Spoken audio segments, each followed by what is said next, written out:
So this is not the video that I anticipated to come back with, especially not after like 8 months of not posting. But when the mood strikes you, you gotta take advantage. Hi, I'm ShoddyContent, and usually I talk about theme parks in Florida and Halloween Horror Nights. And moving forward, I will continue to do that. But for today, just for one video, I want to talk about the ABC network procedural 911. More specifically, I want to talk about the relationship between Evan Buck Buckley and Tommy Kinard. I've honestly been thinking about making a video like this for a while, but I wanted to wait until Tommy showed back up in season 9 to do it. Unfortunately, he hasn't shown back up, and I'm not sure he ever will, so screw it. I'm just going to make this video, and maybe I can manifest him for season 10. And if not, well, at least I'll get it out of my brain. So today, let's retrospect on the beautiful queer love story that is BuckTommy. All the reasons we love it, all the ways they're meant to be together, all the lost potential if they never reunite, and most importantly, how we can still win. All right, let's get into it. 911 recap.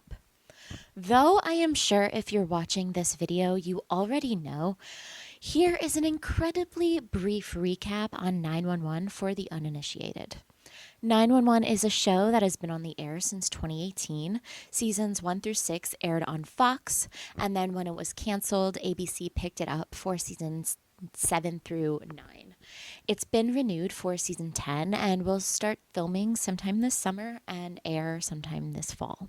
It's a Ryan Murphy production, so you know it's absolutely bonkers, though it is mainly run by Tim Minear and occasionally Kristen Rydell. The show stars big names like Angela Bassett, Jennifer Love Hewitt, Kenneth Choi, and up until season 8, Peter Krause. Oh, spoilers, by the way. It focuses on the lives of first responders, a police sergeant named Athena Grant, who mostly works alone. She's played by Angela Bassett. The 118 Firehouse is full of firefighters ready to risk their lives every day. And of course, the dispatch center, as dispatchers are often overlooked first responders. I really appreciate that they highlight them and all that they do, especially with the incredible Jennifer Love Hewitt taking the calls. Next season, it seems like they're gearing up to include hospital staff in their first responder appreciation, as one of their newer main characters, May Grant, Athena's daughter, is heading to nursing school to help people in a new way for 911. 911 is known for its thrilling disasters, sometimes dramatic, sometimes heartbreaking, sometimes just outright bananas, but always a fun time to watch. They've also figured out the formula of balancing zany weekly emergencies with heartfelt character studies, oftentimes pairing the calls with what's going on in their characters' lives to help them learn new lessons. Another thing I really love about the show is how diverse it is, and not just in terms of racial or gender diversity, but also in sexuality. This is how I'm going to segue into BuckTommy, so hold tight, it's coming. There have been a few changes to the main character lineup throughout the years, but as of season 9, there are 8 main characters, 4 of which are women and 4 are men, and only 2 of those characters are white. More than that, among these main characters and the side characters, we have multiple different sexualities represented too.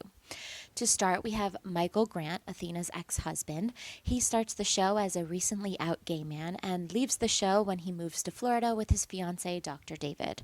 Hen and Karen are 2 beautiful black lesbians who start the show married with an adopted child. Josh Russo comes in season 2 as Maddie's BFF at Dispatch, and while he doesn't get any long-term partners, he is openly out and proud and is seen hitting on and dating guys throughout the show. The show also has a ton of representation through the calls. It's never a big deal when a gay couple is being rescued. It's just a part of life. A fan favorite call is from an episode in season 2 called Buck Actually. Put a pin in that episode title, and involves 2 elderly gay men named Thomas and Mitchell. We are treated to an incredibly sweet montage celebrating these men's relationship through the hardship and growing up in the 70s and 80s to the joy of legalized marriage and everything in between. The 118 is called when tragedy strikes, killing Mitchell in an accident. Buck has a very sweet moment with Thomas, who reminds Buck that love isn't found, it's made, becoming the first gay man named Thomas to change Buck's perspective on love. Speaking of Buck, he's another example of queer representation as he came out in season 7. It's a popular headcanon that Buck is bisexual, as he does like both men and women, but he has never said it on the show, so I like to think of him as just queer. I'd love to hear him actually come out and say it, but for some reason, 3 seasons after coming out, he still can't just come out and say, I'm bisexual. Kind of annoying, but whatever. The representation is still there for people who like both or all genders. Our final queer representation is Tommy Kinard. He, like Michael Grant, came out later in life after years of trying to live as a straight man. He dated and was even engaged to Abby Clark, Buck's first girlfriend in the show, but ultimately he breaks up with her when he realizes he can't go through with living a lie. Now, you would think that this would bring all of us back to BuckTommy, but you'd be wrong. First, I want to talk about Tommy Kinard a little bit more because he's kind of a controversial figure. So let's talk about the discourse and see if I can't defend my problematic fave just a little bit in a section that I like to call In Defense of Tommy Kinard. In the following section, I'm going to move as if you already know what the hell I'm talking about, and so I'm really sorry if you don't know. Truly, you do not have to keep watching. Please just leave a like and a comment on the way out. Bye. Tommy Kinard is played by actor Lou Ferrigno Jr., and that's the first discourse you're going to hear before you ever even watch the show. Lou is problematic, he's racist, he's sexist, he's a Trump supporter, he hates tomatoes. These are all rumors spread by the nastiest parts of the fandom and are largely untrue. There were questionable memes posted on Lou's Instagram account as far back as 2013 that, in the lenses of 2026, are completely inappropriate. However, as you can see, Lou has more than cleaned up his act in those 13 years since those memes were posted. You can choose not to support him and find him weird after all of those posts. I won't blame you, but to spread nonsense about him being a bigot when there's simply no proof is overplayed and downright false. Tomatogate is something that the fans made up about the season 8 filming of Bobby's funeral. Someone spread a rumor that Lou was yelling at a crew member for putting tomatoes on a salad, and he doesn't like tomatoes. Again, there's no evidence of this, and in fact, there have been videos since posted by Lou's sister having lunch with him, and there are in fact tomatoes on the table, so yeah, debunked. There are a faction of fans, loud and large, that really want Buck and Eddie to be together. Buddies, we call them. And if you want more information on that, there are a million different videos by, for, and about buddies that you can watch. I'm only bringing them up here because they are the biggest proponent of shipping discourse in the 911 fandom. Whether it's on TikTok, Tumblr, Twitter, or Reddit, you can bet the buddies will have some very nasty things to say about Lou, Tommy, BuckTommy, or BuckTommy shippers. And while some BuckTommy shippers can be just as rude sometimes, it's usually not without some provocation. But I digress. Tommy is the first character mentioned by name in the show. Abby Clark is the narrator of season 1 and as such has a voiceover relaying her life up until that point. This is when she mentions that Tommy, her fiance, has dumped her. Tommy was raised in a toxic, stifling environment with a father who was very much like Vincent Girard, the evil 118 captain before Bobby Nash got there. He joined the military out of high school, likely after 9/11, and went into firefighting when he finished his military service. At some point, he became a pilot. The details on this show are always pretty wibbly-wobbly. Due to his constant exposure to toxic masculinity, Tommy not only repressed his sexuality well into his 20s, but he was also kind of a dick. This is where we get into the first true controversy. Tommy is racist and sexist. Okay, let's talk about that. First, officially introduced to Tommy in the Begins episodes in season 2. This is where the characters have their origin stories, so to speak. Chronologically, we see him first in Chimney's episode, then Hens, then Bobby Begins again. Honestly, it's quality television right there, and some of my favorite episodes of the show are the Begins episodes. But let's talk about the racism. When Chimney arrives for his first day at the 118, it's Tommy who speaks up first. The 118 is all at the dinner table eating Chinese food, and Tommy looks at Chimney and asks if someone forgot to tip the delivery driver, assuming that Chimney is not only Chinese, but also was the delivery driver. Not a great start. Chimney spends the first few months of his time at the 118 shut out completely by not just Captain Gerard, but also the rest of the 118, including Tommy as well. Tommy aligns himself with his captain and the rest of the guys, even making snide remarks to Chimney while he attempts to garner friendship with him. He's a real asshole to Chimney throughout the episode. Up until Chimney runs into a burning building and saves Tommy's life. Only then does Tommy realize how rude he's been, and when he returns to work, he extends an olive branch and an apology to Chimney. Tommy offers up some information about himself, questions that Chimney asked him earlier in the episode.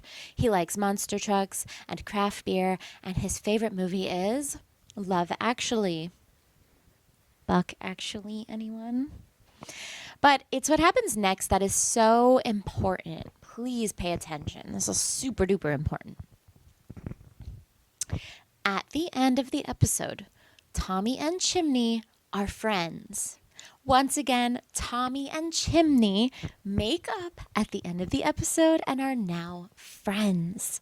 Or at the very least, they're friendly. Tommy is not an asshole anymore. And no, he should never have been in the first place. But life teaches us all lessons in different ways. Okay, so the next time we see Tommy is in the Hen Begins episode. Yes, the episodes are in the opposite order, but I'm going chronologically. Hen comes in about 5 years after Chimney, around 2010.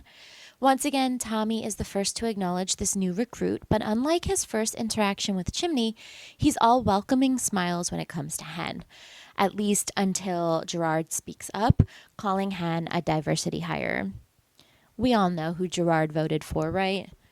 Anyway, from then on, we see Tommy sort of just subdued. He's not as outwardly toxic towards Hen as he was with Chimney, though he does make one sharp remark about, quote, New York bitchiness. My favorite part is Lou's subtle performance with Tommy. As he makes the snide remarks, you can see him glancing around the table for others' approval. He's called out for that remark by the others, but when Gerard goes on to be outrightly offensive towards Hen, no one speaks out against Gerard. A continuation of toxic male work culture. It's up to Hen to advocate for herself, and by the end of the episode, she's given a speech so rousing that she inspires the 118, Chimney, Sal, and Tommy among them, to lodge a former complaint about Gerard to the fire chief, getting him removed once and for all. At the end of the episode, we see Sal and Tommy approach Hen to give her respect for being really great at her job, and once again, please pay attention really close to this next part. They are friends at the end of the episode. Again, Hen forgives Sal and Tommy at the end of the episode, and they all make up and they're all friends. We know this because the next time we see these four is in Bobby Begins Again. Now, this is the final piece of the 118 puzzle, at least until Eddie shows up in 2019. This is one of my favorite Begins episodes simply because Bobby is the absolute heart of the 118, but this video is about Tommy, so let's talk about him. First, we see Sal, Hen, Tommy, and Chimney making bets about how long the newest captain will last. This captain being Bobby, of course. They're laughing, they're joking, they're friends. While we do see tensions between Sal and Bubby run high, Sal was denied the captain promotion and refused to respect Bobby because of it, Tommy is never seen being anything but kind, if not a little wary of Bobby. Maybe it's because Bobby's the captain and we always see Tommy defer to authority. Maybe it's because Bobby's a white man and Tommy really respects that. Or maybe it's just because he's out from under Gerard's toxic leadership. Whatever the case, by the time Bobby arrives at the 118, Tommy has changed for the better. And as Bobby begins transforming the 118 into a family rather than just a workplace, even hosting family dinners every night, Tommy is right there at Bobby's side along with Hen and Chimney. There's a flashback scene that was added in season 8, episode 16, which is Bobby's funeral episode, wherein Tommy is seen saving Bobby's life from a house fire. As Bobby is about to step into a room to save a baby, the floor collapses. Tommy is right there to pull him back before he goes down with it, thus saving his life. Eventually, Tommy transfers to the 217, which we fans also assume is Harbor, where the helicopters live, to become a firefighter pilot. This is the first time that we see a member of the 118 thrown a going away party. And that's because the people who worked there, i.e. Chimney and Bobby and especially Hen, liked Tommy, and they were going to miss their friend. We hear of Tommy one more time in season 2, episode 14, when in modern day, the 118 is responding to a neighborhood house fire. Eddie ends up trapped in the upstairs bathroom of the burning house, trying to save a child. With no way out, things seem dire. Chimney gives Tommy a call, and Tommy shows up with a plane full of water. He drops the water in a flyby, putting out the fire just in time to save the child and Eddie's life. Tommy isn't heard about again until season 3, episode 16, when Buck is having a crisis about being forgotten and the 118 moving on without him. Chimney mentions whether or not he's kept in contact with Tommy. And then we don't really hear from or about Tommy until the season 6 finale. While Lou Ferrigno Jr. doesn't reprise his role in any significant way, Bobby does call for Kinard to help out during the bridge collapse disaster, and we see someone wearing his turnouts on the bridge, so it is canon that he's there. Of course, in season 7, Tommy comes back in a big way. After years of no contact, Hen and Chimney call in a favor to an old friend who knows how to fly a helicopter. And despite it being against orders and highly illegal and extremely dangerous, Tommy pulls out his old whirlybird and flies the 118 into the eye of a hurricane, risking his life and job to help save Bobby and Athena from their sinking cruise ship. When they return safe and sound, we see Buck and Tommy share a quiet moment, and by the next episode, Buck is at Harbor taking a tour with Tommy and finding himself incredibly jealous of the new friendship that Eddie and Tommy have found. While season 7, episode 4 is an incredible show of bait for those who wear buddy goggles, they often miss the switch at the end after Buck hurts Eddie in a fit of jealousy. Tommy comes over to apologize. And in a moment for the queer history books, a realization clicks in Buck's head and the two kiss for the very first time. This whole time, Buck wasn't jealous of Eddie's attention. He was jealous of Tommy's attention. Tommy asks what Buck is doing on Saturday. A date is set, and the rest is history. The BuckTommy of it all. Now we can finally get into the BuckTommy of it all. Their relationship is brief and full of ups and downs throughout. A lot of it, unfortunately, occurs off screen, but what we do see of it is so juicy. Listen, I understand preferring the idea of Buck and Eddie together more, but I do not understand why anyone would hate BuckTommy when it's so buzzy. For now, let's go through the timeline of Buck and Tommy's relationship. Right after their first kiss, Tommy asks Buck out on a date. They end up at this really cute Italian restaurant, and Buck is a nervous wreck the entire time. This is his first date with a guy, and he's not out yet. So he's worried that someone will see. And despite Tommy's efforts to calm him down, soothe his worries, and flirt the nerves out of him, Eddie shows up and throws all of that out of the window. In typical Buck fashion, he sticks his foot in his mouth, and Tommy decides to end the date early. This is a point of contention for a lot of fans. They think Tommy was unnecessarily cruel for leaving Buck on the curb without warning. But it's not like he goes to the bathroom and Irish goodbyes. He brings Buck outside and explains why he's ending the date early. Buck isn't ready for a same-sex relationship, and Tommy is not going to be put back in the closet because of it. Buck has a tendency of rushing into things or just letting things happen to him. So the fact that he takes Tommy's words to heart here is so important. The next day, he comes out to not only his sister Maddie, but his best friend Eddie as well. Both of them are incredibly supportive, encouraging him to call Tommy and try again. And Buck takes that advice, calling to ask Tommy out for coffee. Tommy shows up and agrees to be Buck's date to Maddie's wedding, but only after Buck is absolutely sure. The next time we see these two is the Madney wedding episode. Such a good episode. And of course, there's a fun bachelor party scene where Tommy shows up, but not for long. Despite showing up for his new boyfriend's bachelor party, he is on call at work. And when he's paged for a big fire downtown, he leaves early, promising to try and make it for the ceremony. Well, he doesn't make it for the ceremony, but he does show up fresh from the fire, apologizing and covered in soot. But Buck isn't super upset. In fact, he's more than happy to see his beast of a boyfriend and kisses him right there in the doorway. It is so sweet that despite fighting a fire for over 12 hours, he still makes Buck a priority. Buck's never had a partner like that before, coming straight from a fire just to make it for the celebration at a hospital. Oh, Tommy hospital scene, you will always be famous. Of course, they return to the room where everyone is celebrating, and Buck, with soot all over his face, comes out to his family. Everyone's a little confused, but ultimately they accept this new relationship and this new phase of Buck's life. This is another point of contention for fandom discourse. Surprise, surprise. Fans swear that Tommy forced Buck out of the closet because he didn't tell him there was soot all over his face from the kiss. Of course, Buck is a grown man. He's also a firefighter who understands how soot works, so I don't know why this is ever discourse.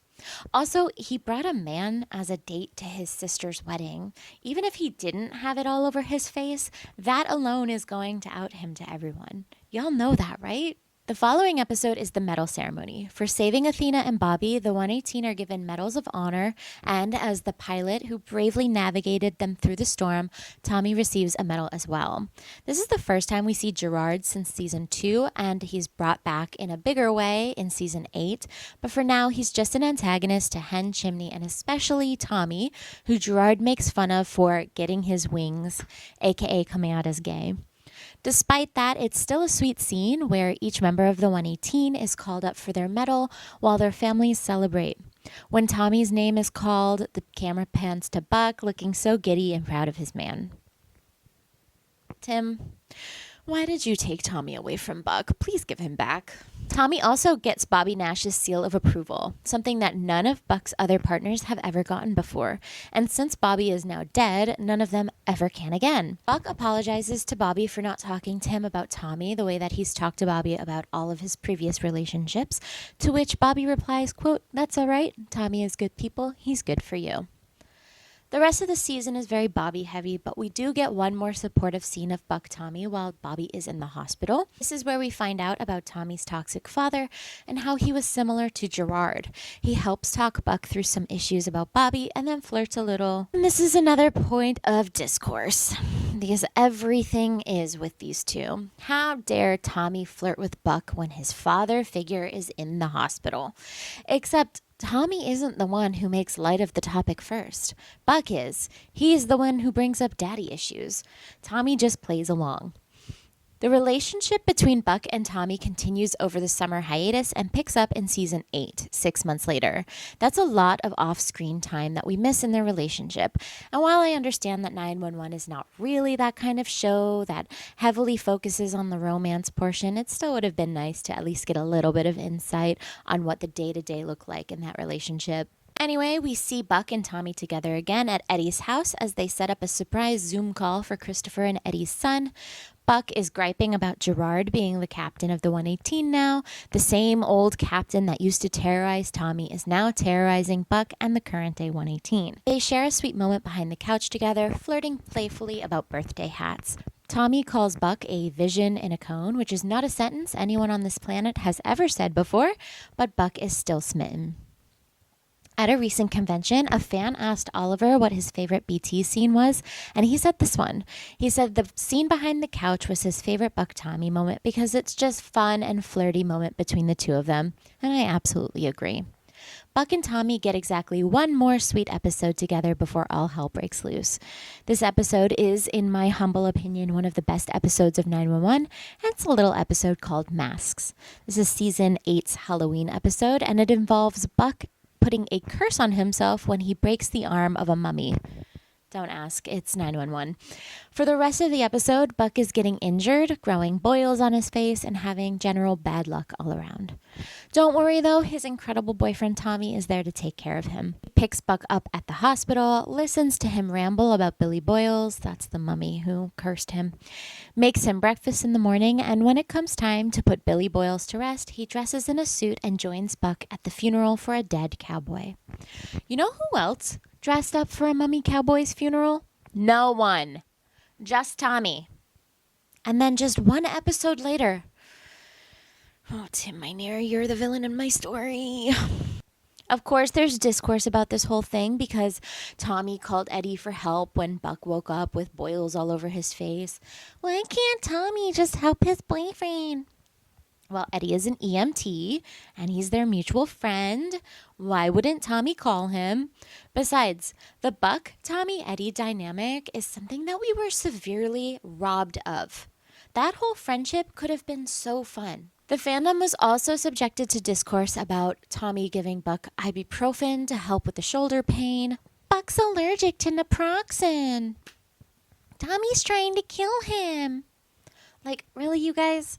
The writers don't think this deeply into the script, I promise. Naproxen is not the same drug as ibuprofen, and if Buck was allergic, he wouldn't take it. He's a grown adult. The doctors probably prescribed it themselves. There are so many answers to this discourse, it's really not worth getting into. But I will take a moment to bring up one additional discourse that drives me nuts. The Evan versus Buck debate. For the entire duration of the relationship, Tommy calls Buck Evan. It's never explained why in canon, but of course the haters of the Buck-Tommy relationship, aka Buddy fans, swear it's to show how much Tommy and Buck are incompatible, when in reality it's just a really common romance trope. Yes, Buck explains to his parents earlier in the show that he prefers to be called Buck over Evan, but that doesn't mean Evan is a dead name. Eddie and Maddie both use Evan when they want to get something through to him, when they want it to mean something. So it makes sense that Tommy would also use Evan to place him on a different level than the rest. The fact that Buck never corrects him tells us that he's okay with it. This is all solidified in canon when, in the breakup scene, which I'll talk about next, Tommy calls him Buck for the first time. He goes from Evan, Tommy's boyfriend, to Buck, just another guy. And we're supposed to feel the difference as the audience. As if that wasn't enough, at a recent convention, a fan asked Oliver what the significance of the name Evan was in the relationship. He confirmed it was meant to signify the intimacy between those two characters. My favorite other example of this trope is Winter Widow. That's the ship name for Bucky Barnes, the Winter Soldier, and Natasha Romanoff, the Black Widow. In the comics, they've known each other for decades. They're on and off again lovers. Natasha never calls Bucky Bucky. She only ever calls him James, his real name, because their love and connection are way deeper than a nickname. No matter how much Bucky prefers others calling him Bucky, he never corrects Natasha because she's different. I'm sure y'all have a million other examples of this trope as well, so feel free to leave those examples in the comments. Okay, I've put off the breakup long enough. Let's get into it. It's the 6-month anniversary of Buck Tommy, and they're back at that same Italian restaurant from their first date. Tommy gets Buck basketball tickets, discourse alert, and Buck doesn't get Tommy anything, which is like, okay, Buck, what the hell?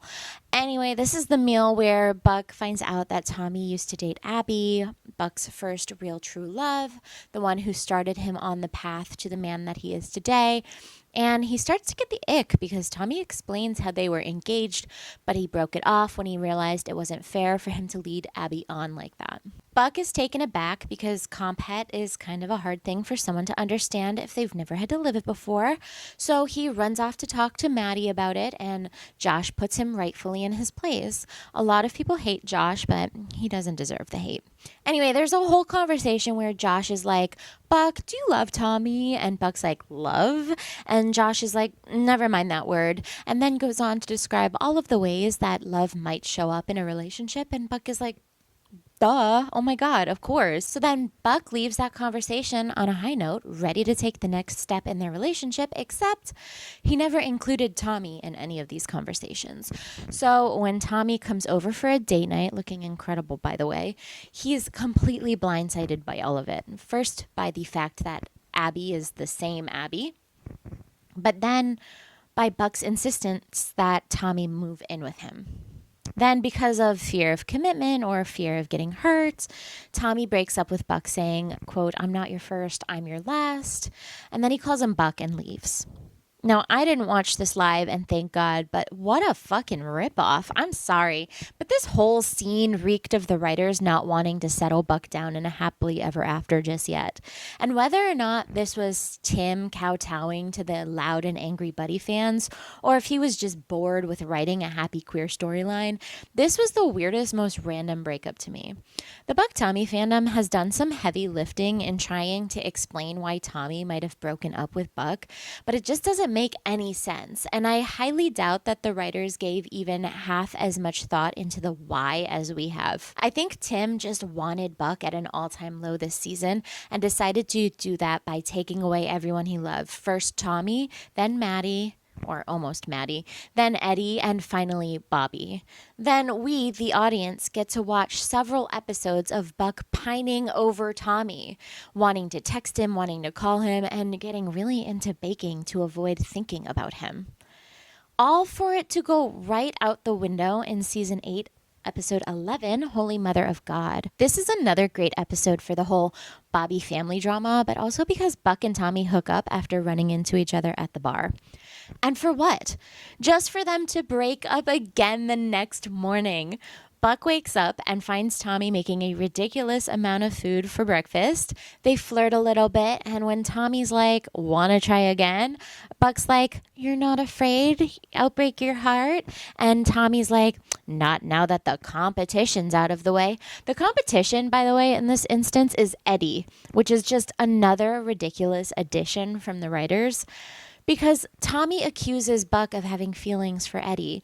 Buck gets petty, he gets mad, and he slings some unkind words at Tommy, and then Tommy just storms off again.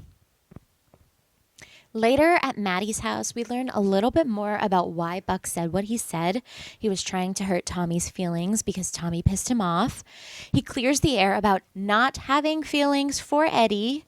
Maddie plays the role of audience stand-in in this scene, by the way. And he says he'll call Tommy. He does not call Tommy. A couple episodes later, the 118 are all trapped and dying in one way or another in a government lab. Buck and Athena are trying to get the antidote to them. It's a long story. And Buck calls the only man he knows who can help. The man with the helicopter, his hot ex-boyfriend, Tommy Kinard. Once again, Tommy pulls all kinds of illegal stunts running from the government to save his old team. And you know what really grinds my gears, dear viewer? The sweet moment Buck and Tommy have in this helicopter is the last time that we see them really interact on screen. Buck says, "Thanks for doing this for me." And Tommy replies pettily, "I'm doing this for Chimney." When Tommy pauses, Buck accepts that he may have really screwed things up this time. But then Tommy just goes on to say, "And for you." Buck beams, and then it's time for a big helicopter chase. This is another classic romance trope, by the way. It's the whole you came, you called trope. It's romance 101. How are you screwing this up, Tim? You get so close. To me, that exchange is Tommy telling Buck that if you call for help, I'm going to come save you. We broke up, you hurt my feelings, we haven't talked in a month or two, but I'm still going to show up and save you. I will be here for you when you need me.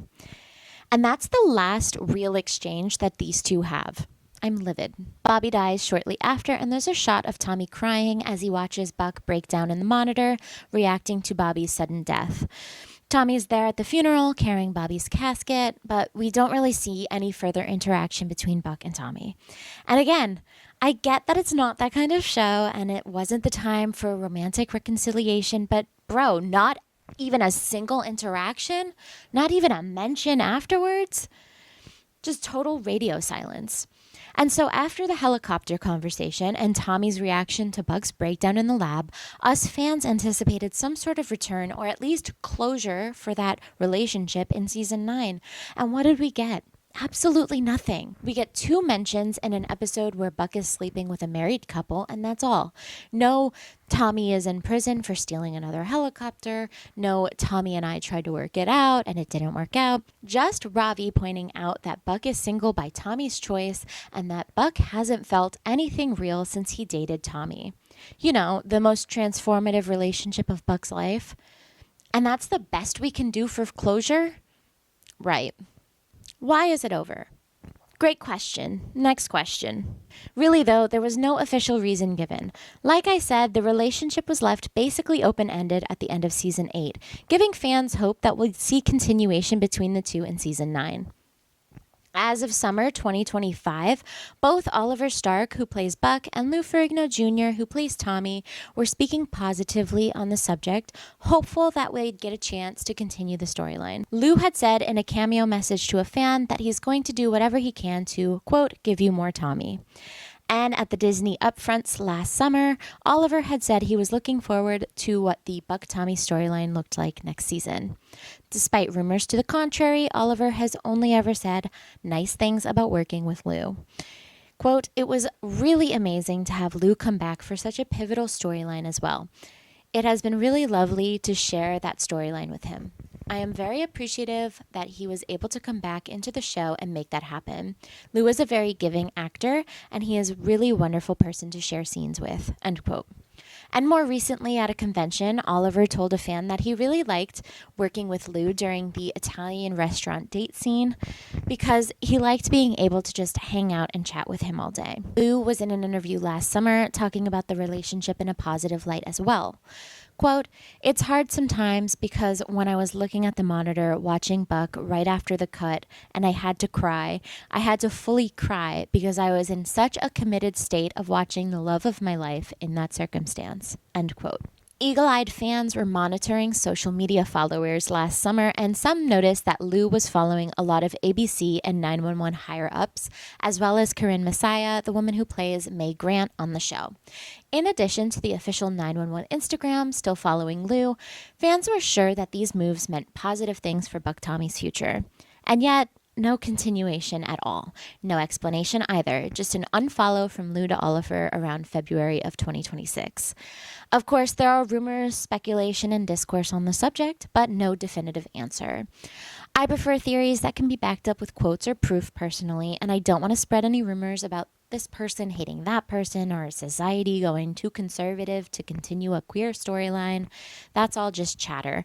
However, something that has been confirmed is Tim Minear's, let's call it, fondness for a subsect of the fandom called the Buddies. So much so that he only listens to a podcast run by three probably lovely but delusional ladies called the Buddy System. I'm not going to spend much time on this, but he has confirmed that he loves the buddies and he also loves to bait them. In a recent interview, Ryan Guzman has confirmed that his character Eddie is stuck in his own version of a romance limbo because the toxicity of the buddy fandom tends to put both the actresses and the writers in a tough spot. Buddies themselves have bragged about driving away love interests, so it doesn't really surprise me, I suppose, that Buck and Eddie both ended season 9 single once again. Buck for the second season in a row and Eddie for the third season. It does surprise me, however, that a man who has been in this industry for as long as Tim Minear has is willing to bend this much creative control to a bunch of 20-year-olds on the internet. But don't worry, Tim, this next section is just for you. I'm titling it, For Tim, the Red String of Fate, parentheses, How We Can Still Win. Tim, if you watch no other part of this embarrassingly long video, please watch this part, because I'm not the first to think of it, but I fear you may have strayed off the path.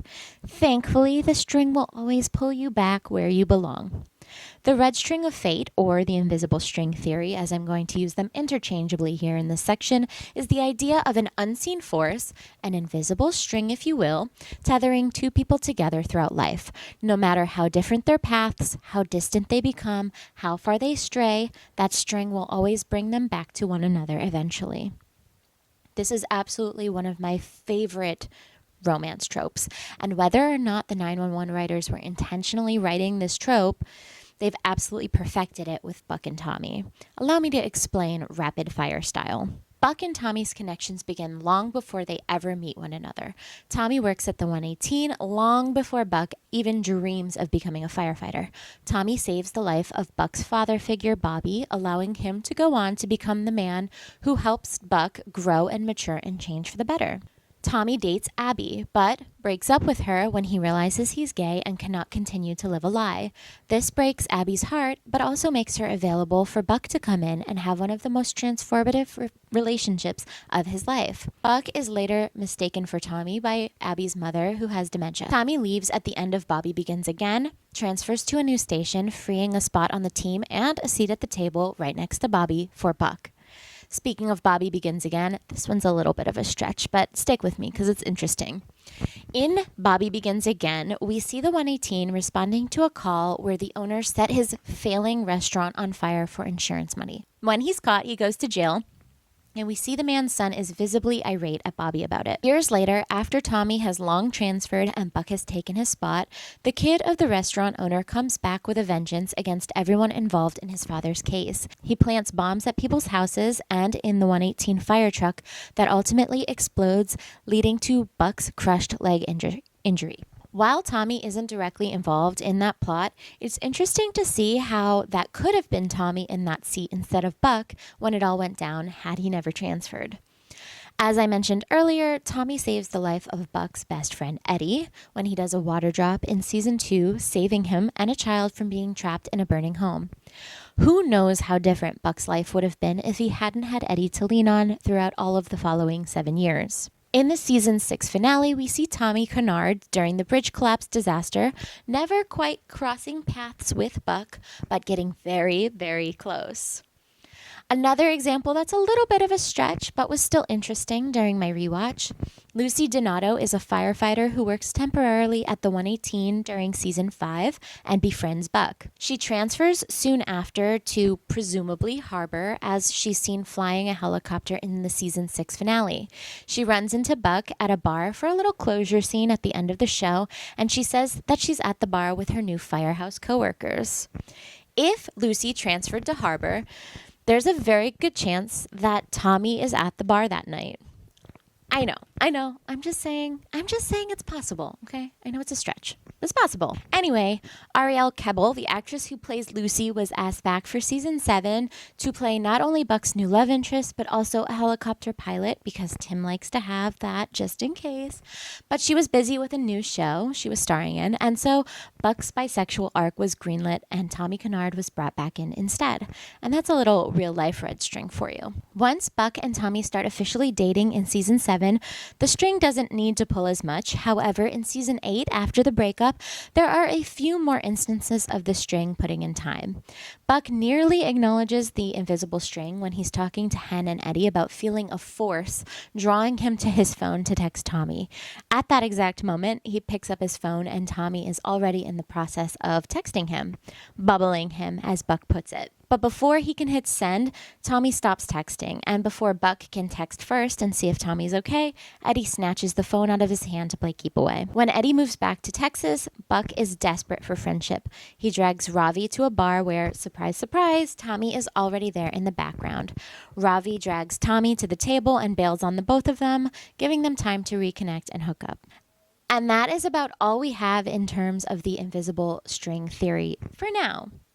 If I've forgotten anything, please feel free to leave them in the comments. So here's how we can still win. Pay attention, Timothy, because this is very important.